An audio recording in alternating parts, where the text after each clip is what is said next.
Good evening, good evening, good evening. And if you're looking at my face, then you know what face you put on. You put on your game face. I am Richard the Razor Ewing. He is Matt None the Wiser Wise. And tonight we got a very, very special guest. I've been trying to get this guy on for months, and he finally went ahead and let me do it. I'm still wondering, scratching my head why he let me do it, but he did. He's here. Ladies and gentlemen, this individual has been covering sports in the Bay Area for a long time.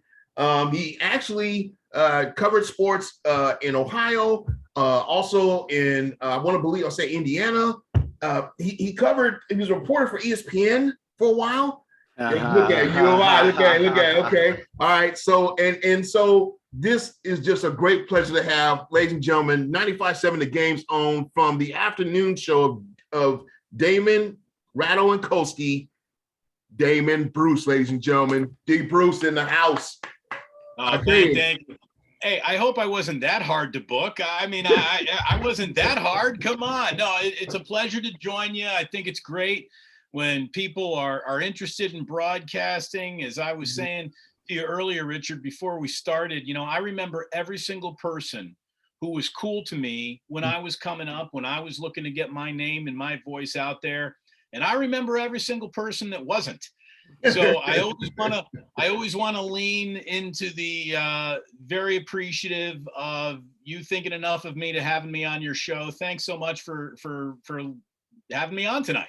Hey man, look, it's a pleasure to have you. And we look at, I talked about few of the things you did. One of the things you did was in 2005. Apparently, you had started off, with hosting Sports Overnight in America. You became a reporter for ESPN Radio. Your sporting news radio networks. You did stints in Columbus, Ohio, Fort Wayne, Indiana. 2005, you rejoined KMBR. You were the host for Sports Phone 680. Yep. And then from 2010 to 2014, you hosted an afternoon talk show on KMBR sister station, KTCT, KMBR 1050. Yep. And then you joined CBS Sports Radio in 2013. Well, I was still working for KMBR at the time. It was a parent company, CBS Radio, acquired KMBR, so I would just do some weekend stuff for them as well. And it was the national show that I did. But yeah, man, I'm like the town bicycle. Everybody got a ride at one point. Man, honestly, for a guy like me, Damon, it's really cool because I kind of explain it like this. For a guy that loves to talk sports, that loves to consume all things sports, I'll watch it at night. Then I can listen to all the local radio shows in the morning, get their updates and insights. And as being a guy that just is a consumer of sports, this is the equivalent of like shooting hoops with Steph Curry for me, like sitting here talking sports and talking Bay Area sports. Right. Because I respected everything you said. You got some good points. And at times when I didn't agree with you, I still respected what you said. I really appreciated your perspective. Your credentials speak for themselves, but just having you, this is really, really cool for me. Well, you're too kind. Thanks very much. And look, would you be interested if it was just one big agreeable conversation? Sports talk. If you're talking with someone and you agree with everything they say, chances are that person is trying to keep it so in the middle of the fairway that they don't want to offend anybody. And I don't think that you can be good at this if you're worried about stepping on somebody's toes at all times. So I stopped caring a long time ago who got offended. No one has a right to an unoffended life. If you want to listen to Sports Talk Radio, you're going to hear something that you don't like eventually. And hopefully you'll be back tomorrow to keep on listening. Well, not just that, to your point, Damon, we think about it. It's like, hey, the world is not made up for us individually. It's not, okay? And to think that all of a sudden it is, it's like, well, you know what? You probably need to realize what planet you're on. You're on Earth, okay? And yeah, you're right. Not everything that comes out of a person's mouth you're going to agree with. But I thought we could go ahead and move to right on the table. And that would be the 49ers. We take a look at what happened on Sunday. And, in my opinion, it's a great win. And we've heard different people say, well, you know what? They didn't do this. They didn't do that. It wasn't enough points. The ball wasn't getting thrown downfield. We want to see more from Kyle Shanahan's offense. And I mean, you heard all these different things buzzing around. Matt, what do you think? What I think is the thing I said at the beginning of the season is I'm concerned about the secondary. I'm concerned about depth at wide receiver position. And I specifically said on this show, I am zero concerned about their running back room. And here we are going into week 3, and I'm very, very concerned about the running back room with all the injuries that this team has just been devastated by injuries again this year. Yeah. And they're just plugging guys in. And now you have Hasty's out at least a couple weeks with an ankle injury. Mitchell had a shoulder injury. Sermon had the concussion. So we don't even know. Now I'm concerned. Because Shanahan's offense is predicated off the run. Everything he does goes off the run, play action pass, all that. And now that run seems to be taken away from him. So I'm a little bit worried. I guess I am a little optimistic. They're kind of building. It seems like they built off the first game against Detroit. They built building off of it this game. Hopefully they'll build when they go against Green Bay, because they're going to be a tough opponent. Green Bay had a turnaround against Detroit, put a spanking on them. So I'm a little concerned, but I'm also encouraged because I did see some good things. Damon, what about you? Well, here's the deal. Kyle Shanahan has had an awful lot of success with running backs that he's found off the streets, and that's good because that's where this could be going. I mean, let's see how serious this Mitchell injury is with his shoulder. Hopefully he is ready to go Sunday night against the Packers, and they just able to piecemeal it together somehow behind him, and guys get healthier and the room gets full and you feel good about it. In the meantime, coming out of that game in Philadelphia, you're 2-0. You got no apologies to be 2-0 in this league. There's no such thing as a bad win. No. But when you look at where Jimmy Garoppolo is, and the reason why Jimmy Garoppolo is still the quarterback of this team and not the kid that they mortgaged so much of the future to draft, you would think that Jimmy's in there because he understands every single element of the Kyle Shanahan playbook and is able to run every element of the playbook. Now, if you're telling me they kept it super simple and tight and packed in because Philadelphia just presented that type of challenge, okay. But they're going to be possibly in a situation, if not Sunday night, soon enough. I mean, in the NFC West, you can't come with a small point total and expect to win against anybody in this division. So when push comes to shove, is Jimmy going to push the ball downfield to a group of wide receivers that we thought Ayuk was the number 1 or 1A next to a healthy Debo who's been spectacular? But Ayuk has hardly been involved. And George Kittle, to me, is Travis Kelce. I mean, you got to get him the ball. You have to get 12 targets a game. 12. I mean, you're throwing a pass to that guy 4 times a quarter, at least. That's the way I would go about using an all-world tight end. Now, I understand that he likes to run block, and that's super. He's great at it. But when push comes to shove, are the 49ers going to push the ball downfield? And I hope the answer is yes, because I think it's going to need to be. Okay. So we have an ad read, Matt. Yeah, well, we definitely got to pay some bills. Do the sponsor. I'm a radio guy. I'm going to tell you right now, do the sponsor. Let's go. Hey, we're all over it. And listen, we're coming in. This is the best time of year for me, honestly, because you're coming into the end of October. You're going into the MLB playoffs. Football started up. Basketball's kind of around the corner. It's coming, right? So for me as a sports fan, like, I'm super excited this time of year. We only have 12 baseball games left for the season, and it's a dogfight between the Dodgers and the Giants, and I'm super excited. I told you I was going to put my money, and I was going to put my money on the Giants to win the division. I'm still putting my money on the Giants to win division, and I'm going to do it over on at betonline.ag. And as always, BetOnline is your number 1 spot for all the pro and college football action this season. San Jose State had a huge win against Hawaii. Beat those Rainbow Warriors. I love it. I should have put money on San Jose State. I didn't. But But with a new updated site and interface, even more odds, props, and contests, BetOnline continues to be the #1 source for everything football. So head on over to their website or use your mobile device to sign up today to receive your 100% welcome bonus. That's double your initial deposit just for signing up. Do not forget to use promo code NFL100.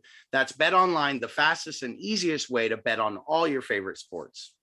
There you go. You made the sponsor relatable. You went into it conversationally. You brought back to the fact that you aren't just selling it, but you're actually a client. You use it. That's a solid read, Matt. Nice job. Yeah, I appreciate it. I do use it. I just don't win very much. That's the problem. Well, this is the thing, Damon, because I told Matthew when we first started doing this ad, I told him, I said, these people are going to like me because I don't gamble. So, and the reason why I don't gamble is because I got a wife and I got kids. Look, if I start gambling, man, look, we're going to be sleeping outside. I can't have that. So, but yeah, I only gamble when I'm in the city of Las Vegas or in Reno. That's it. That's the only place I make sports bets because I'm the type of guy who can think he knows enough about something to be very dangerous to himself. So I lay off too, and that's not for me. Smart man. Okay, smart but man. to your point, you were talking about, what the 49ers are doing, and you were talking about, Brandon Ayuk. And, there was scuttlebutt earlier between this week and last week that, he might have been in the doghouse. Well, come out that that's not it. And now, you look at the 49er offense, and the one thing I do know is that last season, Ayuk was picking up a lot of his yards when they threw the ball downfield. Okay. And I'm saying, when I look at the Detroit game versus this game, I'm trying to figure out, okay, why did he change his scheme like that? Why did Shanahan not throw the ball downfield in this game? Now, I guess for whatever reason, he is the evil genius, right? Everybody calls him.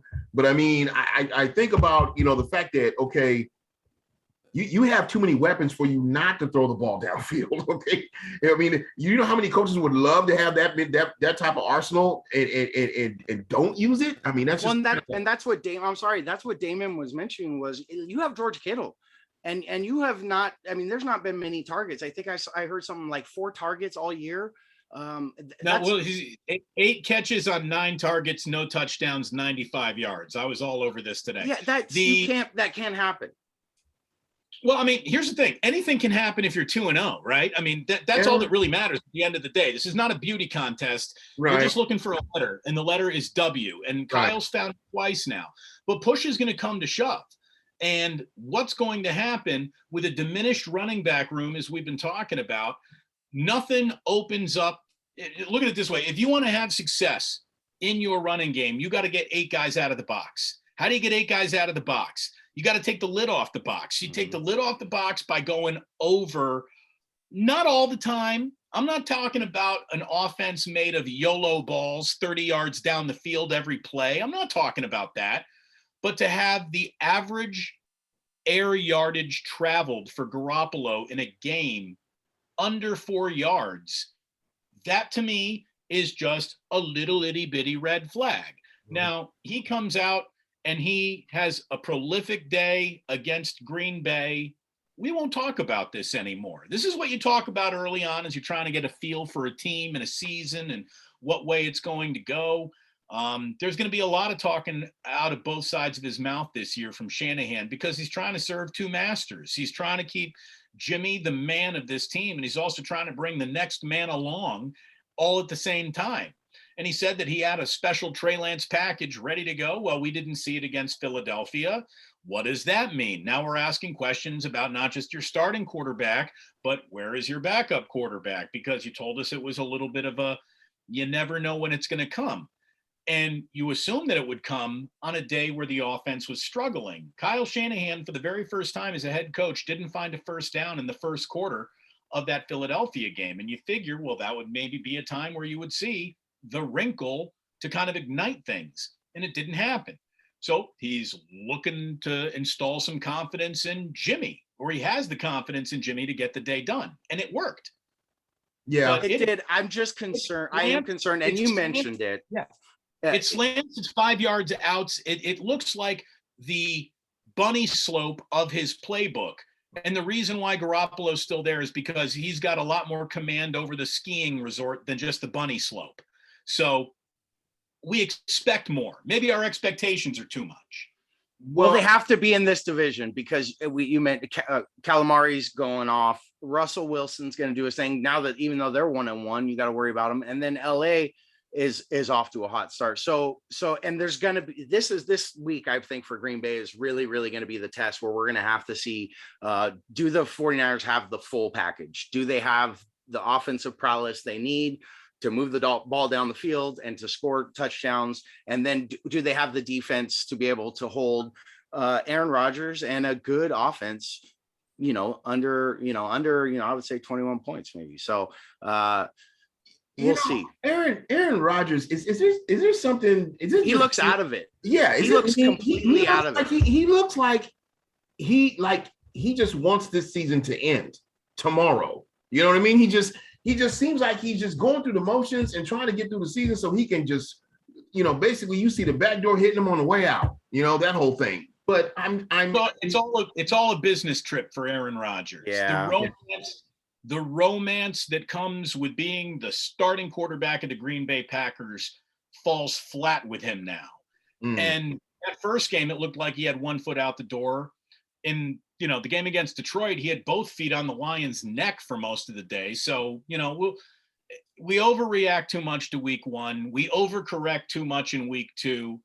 But I'll agree with you guys. Look, week 3, we've had very interesting in the first 2 weeks. We got fascinating coming up in week 3 with the Packers. Yeah. I want to say this much. We're going to switch gears and go over to the Giants. And the reason why we're going to go over to the Giants, first of all, they're in first place in the NL West. The other reason why we're going to go to the Giants is because you look at this team, you look at the way it is, and what do we remember? We remember when Gabe Kapler first was given, the keys to the city, and becoming the head coach here. And there was a lot of people. And as a matter of fact, I remember you, Damon, I think it was you or maybe one of the other shows where they had, I guess it was maybe the sports talk show host that was just glad that Kapler was gone. And he was just going on about how he was going on about how he was so glad that he was gone and they didn't want to have anything else to do with this guy. Then he had his press conference and it kind of looked after the press conference like he was kind of throwing Farhad Zaidi under the bus. So you weren't really sure to get an idea of where this was going. And now here we are. And I'm just thinking, man, who saw this? I mean, this guy is the real deal. I heard that he sits down with his players. He works out with them in the gym. I mean, come on, that if that isn't a player coach, what is? Nobody saw this. I mean, my complaint at the beginning of the year is like, if they don't have enough bats, they don't have enough power. And boy, have they proved me wrong, because it's not just one guy doing it up and down the lineup. They got power. Tonight, they had every batter in the lineup except for Tommy La Stella that had over 10 home runs. And then La Stella leads the game off with the home run. So nobody expected this. Hats off to Kapler. I think he's done an incredible job this year. And then you look at the lineup tonight, and up and down that lineup is tough at bats and guys that could hit the ball out of the yard. So up and down the lineup. So that's scary. That's what's exciting moving into the playoffs. But there's 12 games left, and they have a 1-game lead on the Dodgers. And the Dodgers are against Rockies, right? 3-game series in Colorado. Then they have a 3-game series against the D-backs, and then 3 against San Diego and the Brewers. So hopefully the Giants will still be in the hunt, still be in the lead by the time that the Dodgers get to San Diego and the Brewers, so that they can smoke them and we can win the division. Okay. Nice. Yeah, it would be nice, but I will say this much. You know what? The one thing about the Giants, boy, hey, be careful. One small ripple in the lake, and now all of a sudden you got a problem, okay? Because, hey, the Giants are Giants. So, and then you consider the fact that I don't know about you guys, but just once I'd like to have a season when it's not where I got to be anxious and I got my glass of Alka-Seltzer right here. You know what I mean? It would just be nice if I could see them just get 5 games. Now, Damon, I know you You like it like this. You like it when it's close like this because for you, this is more excitement. Am I right? It's good. Look, it's good for business. Everyone likes a tight race, especially if you're calling the race. And that's what we do on Sports Talk Radio. So, yeah, I mean, here's the thing. Give me a great team or give me a team that sucks, because average inspires no one. This is true. This is true. This Giants team has so over-delivered. This is one of the greatest regular seasons, if not ending up to be the greatest regular season in the history of this franchise on the West Coast. Absolutely. It's been spectacular. It's been the most overachieving thought of a baseball team I've maybe seen ever in my entire life. Nobody expected this. And even if they told you that they believed they could do this, they'd be lying. I don't think they expected it either. It's been spectacular. And the only reason why anyone's got any anxiety, it's because of the Los Angeles freaking Dodgers, who are built to rule all of us. And here's the scary thing remaining in this year. Here's the scary thing. To this point, basically for the Giants, everything has gone perfect to get them to this win total that they have right now. For the Dodgers, like nothing's gone right. And they're one game back. The Giants could win 103, 104, 105 games, and that might not be enough. Oh. And you know what? Look, if that's the way it goes, that's baseball. I mean, you can't complain like, oh, you only won 105 games when we thought you'd be a third or fourth place team in this division. Shame on you. The Dodgers still beat you.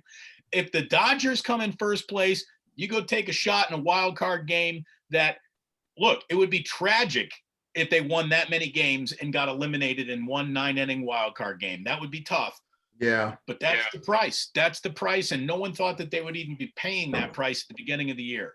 So it's so crazy that the Giants, being the best team in baseball, like from almost beginning to end, have run away and had the best record, best team. And Damon's hit it on the head. They've been lucky. They've had a few breaks. They haven't had many injuries. The Dodgers had all kinds of stuff going on with their pitching staff. Forgot how to play baseball. Oh, I mean, yeah. Oh, yeah. Everything. So you didn't hit, but even being the first place team, the best team in the majors, the Giants will still be considered, even if they go into the playoffs as is right now, they'll still be considered the underdogs, because the Dodgers were built to do what they're doing. And they're doing what they've supposed to been doing, and they're just continuing to just tack on those wins, and they won 8 out of the last 2. So, it's going to be a fun race. And I think it's going to come down to the last weekend of the season. Okay. Baseball takes the best record and spits it out of the postseason all the time. All 3 Giants World Series wins under Bruce Bochy, none of them were from the division. All of them came from the wild card. So we'll see. You get into the postseason, you lean on pitching, and guys who've been there before. And the Giants got 3 of them, and hopefully they can, who the hell knows what'll happen? Again, Max Scherzer could get rocked in a wild card game, and the Dodgers are out. Just that simple. And it could happen, obviously, the Giants. It could happen to anybody, and that's why this game is just. It's why we love it. It's why it's beautiful, because anything can happen. Yeah. You could be down 7 runs in the bottom of the 9th, and everything goes your way. The other team forgets how to play baseball, and you come back and win. I mean, it's a beautiful game because you're never out of it. Okay, so we're going to shift gears here and go to my favorite sport, which is basketball. And I got to represent, all right, because I got some daunting news today. Come to find out, Wiseman is going to be out a little longer than we thought. But I did see some encouraging video footage of Klay Thompson doing drills, and he was shooting 3-point shots. And he was shooting those shots, running from one side of the court, taking a shot, hitting it, and he hit 10 of them. Okay. And to me, he looked like vintage Klay Thompson. Okay. Now I know everybody's still trying to say, well, you know what? We don't know if he's going to be the Klay Thompson he used to be. But from what I saw, it's looking good. Okay. It's looking real good. So, but with Wiseman taking a little longer to come back, the depth of this team is in question still. I understand they're courting Isaiah Thomas right now. I heard about that. And that is an interesting, if they can get to sign him, that is an interesting acquisition because Thomas brings veteran leadership. He also brings the ability to come off the bench and back up Steph if they need him. But I would like to see that sign happen.